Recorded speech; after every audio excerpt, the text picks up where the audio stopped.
আসন্ন বিধানসভা নির্বাচনকে লক্ষ্য রেখে বিজেপির মাঠ দখল করতে মরিয়া। শাসক দলকে 1 ইঞ্চি মাটি ছাড়তে রাজি নয় বিরোধী দল বিজেপি। 2026-এর তৃণমূলকে উপড়ে ফেলতে বিজেপির সংকল্প পরিবর্তন যাত্রা। এই যাত্রাকে আরও রূপ দিতে আজ খেজুরি বিধানসভা কেন্দ্রের বিধায়ক শান্তনু প্রামাণিকের নেতৃত্বে বাইক মিছিলের আয়োজন করেন। এই বাইক মিছিলে হেরিয়া বাস স্ট্যান্ড থেকে খেজুরির বিভিন্ন প্রান্তে তারা ছুটবেন।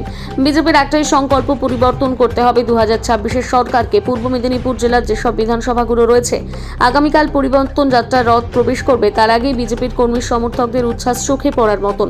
তাই সেসব এলাকাগুলোতে পরিবর্তন সংকল্প যাত্রার রথ যাবে। সেসব এলাকাগুলোতে বিজেপির বাইক মিছিল করল বিজেপি।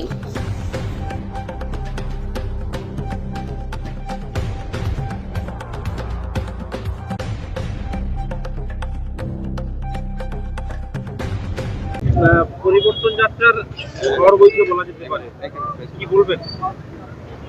সারা পশ্চিমবঙ্গের মানুষ এই ডাকিনী যোগিনীর সরকার, দুর্নীতিপরায়ণ সরকারকে এক মুহূর্তের জন্য পশ্চিমবঙ্গে রাখতে চাইছে না। আমাদের সোনার বাংলাকে পুনরায় আবার বিকশিত বাংলা এবং সোনার বাংলায় তারা পরিণত করবে সাধারণ মানুষ। তাই সবাই মিলে আপামর জনগণ একসাথে সবাই সমবেত হয়ে এই পরিবর্তন সভায় সবাই যোগদান করছে। খেজুরি তার ব্যতি রেখে নয়, আমাদের আগামী পরশুদিন 9 তারিখ এই খেজুরি বিধানসভার উপরে আমাদের পরিবর্তন সভা হবে।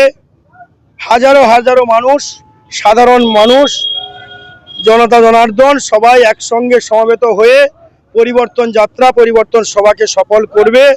সমস্ত গ্রামবাসী মা বোনেরা উলুধ্বনির মধ্য দিয়ে স্বাগত জানাবে।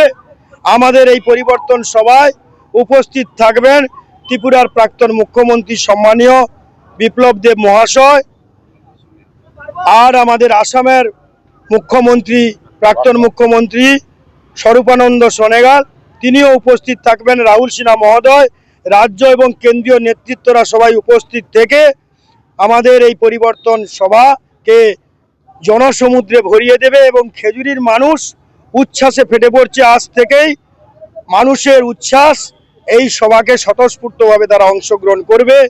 আগামী দিনে এই খেজুরি বিধানসভা শুধু নয়, কাঁথি সাংগঠনিক জেলার 7টি বিধানসভা পদ্মফুল ফোটাবে। মোদিজিকে আমাদের পদ্মফুল তুলে দেওয়া হবে এবং আমাদের ভারতীয় জনতা পার্টি রাজ্যে ক্ষমতায় আসছে, শুধু সময়ের অপেক্ষা। দেওয়াল লিখন হয়ে গেছে।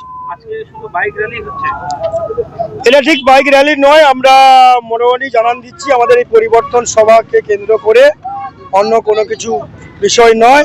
আমরা জাতীয় পতাকার মধ্য দিয়ে আমরা সবাই একটি মানুষকে উৎসাহিত করা, জনগণের কাছে পৌঁছে দেওয়ার একটা বার্তা আমরা করছি। নমস্কার।